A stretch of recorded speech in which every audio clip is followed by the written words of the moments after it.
as Business Mandate. I'm indeed privileged to be associated with the Business Mandate as its editor for the last 12 years in a row, still young in our association, but with gratifying to know that we are taking blows, made strides today. Today, Business Mandate is an eagerly awaited business magazine of MMA. It's a wonderful endorsement of the hard work and dedication of the team MMA, each one of whom played a vital role to achieve this milestone. The bi-monthly in-house magazine of MMA Business Mandate has a readership of about 50,000 who feature among the business groups South India and are also made of dynamic, medium and small-scale companies as well as reputed professional firms from all walks of industry. Other than MMA members, Business Mandate is circulated to notable opinion makers, industry leaders, senior government officials, multinational group heads, management students, and a host of distinguished personalities. In addition, e-copy of the Business Mandate is also circulated amongst a large number of management professionals management in the country and all over India. On the occasion of the MMA Annual Convention 2019, we have brought out a special issue of the magazine consisting of interesting articles for the benefit of our members and readers. May now request the distinguished guest of honor, Adrian Terran, Head of Customer Centricity, Tata Group, to step forward and do the honor of releasing the first copy of the Business Mandate and hand over to our guest of honor, Armin Mehta, the Global CEO, Head of Digital, Bharti Airtel. May I, please?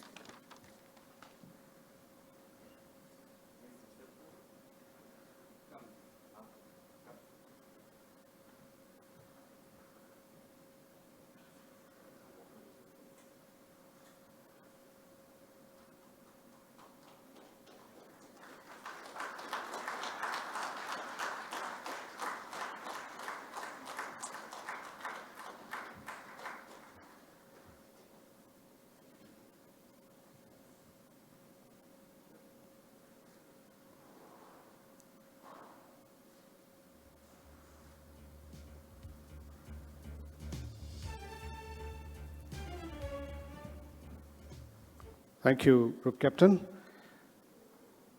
Mr. Adrian Terran is the Head of Customer Centricity for the Tata Group. He brings to it significant expertise in the consumer and shopper insights, consumer innovation, social media analytics, brand building, and marketing. He has authored several papers on consumer insight, shopper and retail dynamics, and innovation. Prior to Tata Group, he was the head of Consumer Insights, Innovation, and Consumer Neuroscience for Nielsen South Asia. Ladies and gentlemen, I now invite Mr. Adrian Terran to deliver the inaugural address.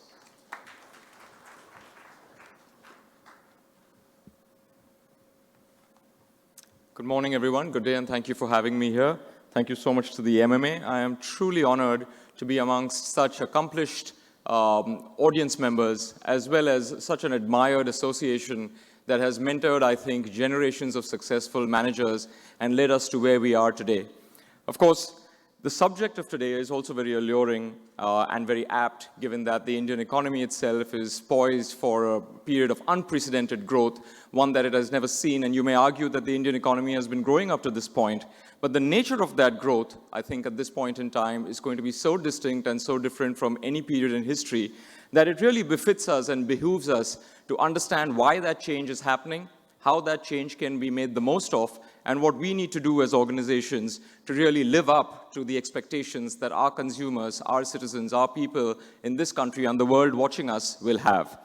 So what I'd like to suggest today is that this tremendous opportunity, the statistics for which I think are very well known and well publicized and bear really no repetition, be looked at from the lens of one very important person driving all of this change and transformation, and that is the Indian consumer. The Indian consumer of today, as we know, is very, very different from any era, any generation that we have seen previously. Primarily because not only are they experiencing the collision of affluence and aspiration like never before, but also because they seem to be uniquely aware of their place in the world. They are at once simultaneously, like their global counterparts, seeking elevated experiences, but also at the same time uniquely proud of their Indian legacy and heritage and confidence in a manner that has never been seen ever before. That brings to us, I think, a great opportunity, and what a great theme we have today, ladies and gentlemen, when we talk of leaping into the future. Now, as we know, when you leap into the future from point A to point B, there are two distinct possibilities. The first possibility, hopefully, is that you land up at a much higher, more exalted position. The second possibility is that that precipitous fall that you're looking at, Harmeen, you spoke of the chasm, meets you headlong as you fall down rather than rise up. Now, I'm not suggesting for a minute that we shouldn't be optimistic. I'm only suggesting that we should be optimistic in a different way. And I'll try and describe that flavor of optimism through a very different lens. It's something I'd like to call the paradox of opportunity. And I'll come to that in a bit. So through the day, I think the MMA has done a spectacular job of putting together an agenda of very accomplished, very sensible and insightful speakers that will tell you about the future and that leap and the consequences of that leap.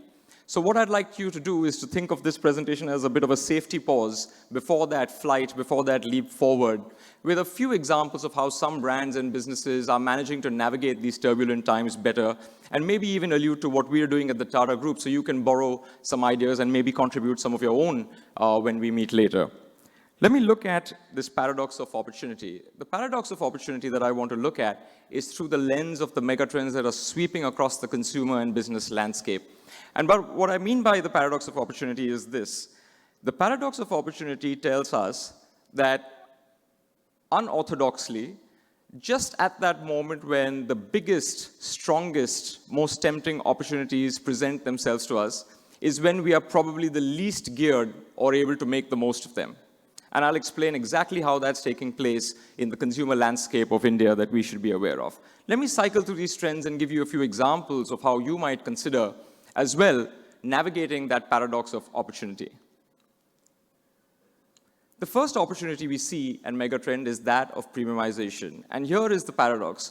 Just at the time that more than ever before, Indians are willing to pay more for better products, services, and experiences, and the fact that there is tremendous opportunity to upgrade, not the least of which we see in the telecom sector or any sector, they also feel that Indian businesses and brands are least likely to make them spend more.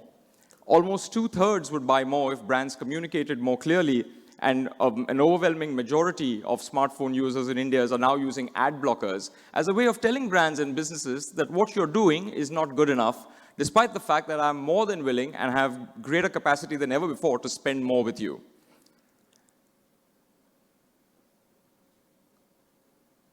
The brands that are resolving this paradox, from Epigamia curd, which is, and dairy products, which has only been born in a few years ago, or a brand like Taneira, which is bringing back and reviving the tradition of saris amongst Indian women, are brands that are uniquely navigating this paradox of opportunity when it comes to premiumization. Not only are they bringing consumers closer to the product, but they're also taking them along for the journey and showing them that the product they're making is for them, keeping in mind their needs, their aspirations. I think the screen's frozen, but if you can help me navigate. Taneira comes to us, of course, from the Titan Company, which is arguably India's largest and most successful brand of indigenous lifestyle brands. And we've seen a huge revival, thanks to this brand, in the ethnic art of sari making, something that is germane and innate to India, but so far has remained largely unorganized. If you take both of these brands, they're challenging incumbents that have been there for decades, even centuries, and reinventing the way they allow consumers, the Indian consumer, to premiumize, giving them what they want, bringing them closer to the product. Here's another example in video form of a brand that I think is doing that particularly well. What's going on? What is that thing? It doesn't agree. I see what's happening here. It all started back in the pod. I was picked at just the right time. I was handled with care, with love. I suppose I knew I was special right from the start. I grew up with one with bananas, careful, carefree. Then, when I was ready, I was put out of line as the West African sun, soaking up the warmth of the waves. But one day my life took a new turn. I was the chosen one, carefully selected, ready to start the next chapter of my life. We travelled day and night, across land and sea. I was a small being with big dreams. Oh, this is not what I had in mind. It's a whole new me, and I feel so smooth. When I get in the mirror, we go so well together. Look at me now. I mean, it can't get any better than this.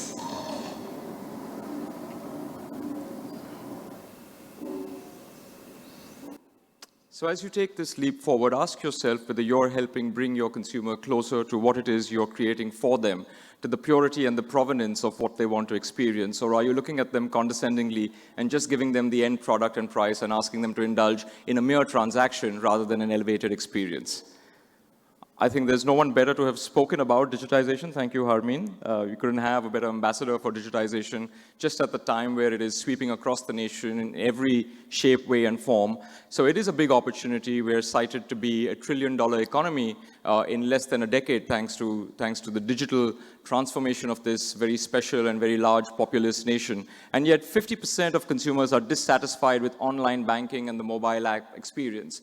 So how good do you think we are at digitization as brands and businesses when the very reason people work, the money they own, something that is so important and integral to them, is an uncomfortable experience for them? This is also a very special time for digitization in India, not just given its scale, but given its depth.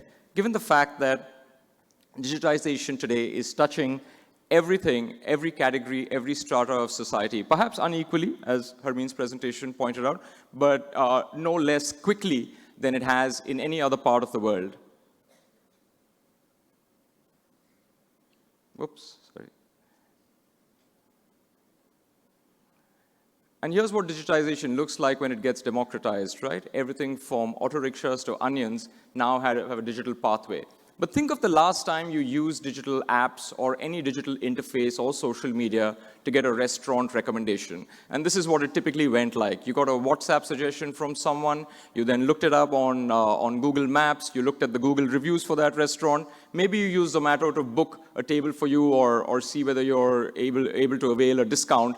You then opened your Ola or Uber app, waited for the driver, got into the car, went to the restaurant after you finished your meal, perhaps you pulled out a credit card or you used Paytm, and then you went back and responded to your friends, told them what you thought on WhatsApp, and maybe even posted a review of your own on yet another app. Now think of the crisscross of digital apps that you've just gone through and what my colleagues and friends at TCS would describe a friction-filled journey. And think of how uncomfortable that is. So if we want to really leap into the future, become as big and as fluent with digital as a country like China, then maybe we've got to act and do what they've done.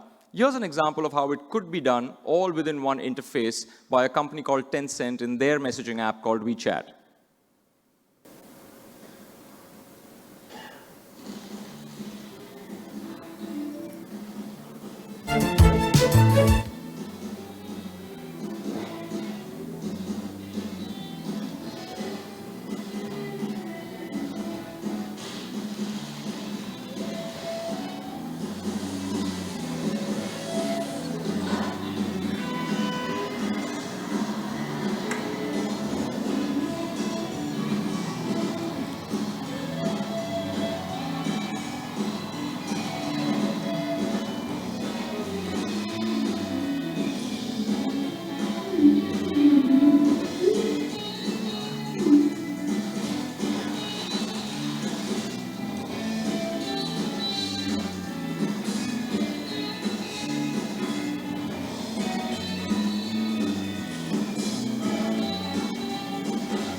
The next opportunity I'm going to talk about and recommend is not going to be a very popular one in a very young nation where every presentation and every marketing conference and every business presentation talks about the oncoming wave of millennials. And surely millennials and Gen Z are the future, and they're going to be a very, very large part of the future.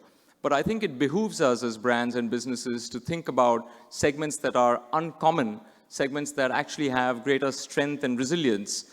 I was surprised to learn, as many people are, that the fastest growing consumer cohort across emerging markets is not millennials, is not Gen Z. The fastest growing cohort is what we affectionately at the Tata Group call the silvers, the 60 plus.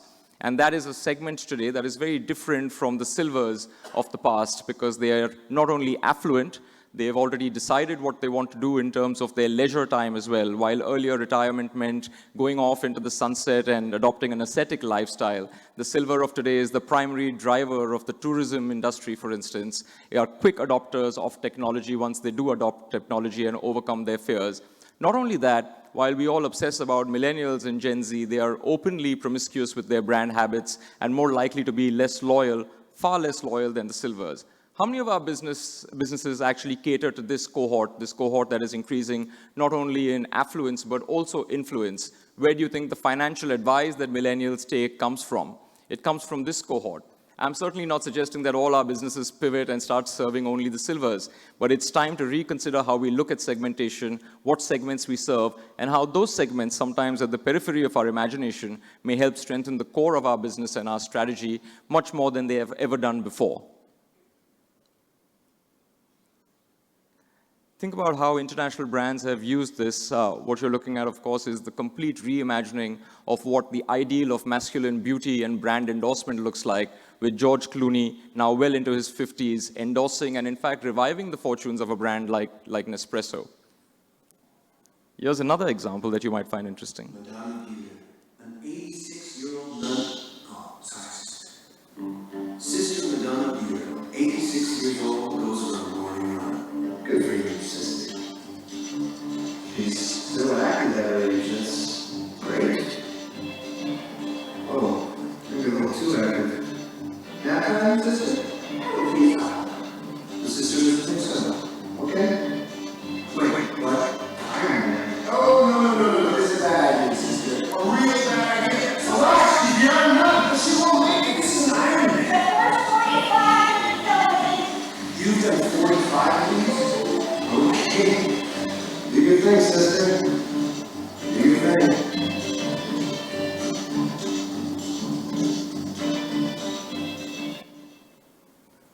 Ask yourself how your brand and business is serving uncommon cohorts and segments that can strengthen your business.